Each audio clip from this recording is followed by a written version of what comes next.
Pada video sebelum ini, saya ada berkongsi dengan anda penawar untuk patah. Tetapi hari ini saya nak berkongsi satu lagi penawar untuk masalah patah, iaitu pokok tembaga suasa. Pokok tembaga suasa ini sudah dikenali ramai tentang kebolehannya untuk merawat masalah patah. Akan tetapi, saya percaya tak semua yang tahu pokok tembaga suasa ini turut boleh merawat masalah sakit sendi dan juga jika anda terkena terseliuh tangan, kaki dan sebagainya. Pokok tembaga suasa ini memang ditanam oleh orang-orang zaman dahulu di kawasan rumah mereka supaya persediaan jika mereka mengalami masalah terseliuh, patah dan sebagainya. Cara-cara untuk merawat masalah patah, terseliuh dan juga sakit sendi ialah anda perlu mengambil bahagian daun pokok tembaga suasa ini, kemudian layurkan di bawah api yang perlahan seperti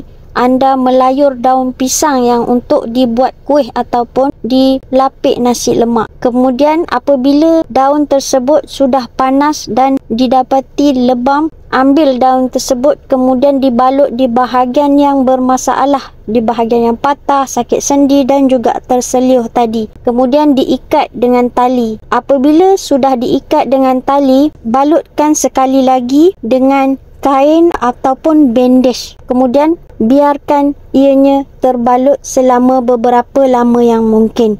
Kalau dah rasa nak mandi, bukalah.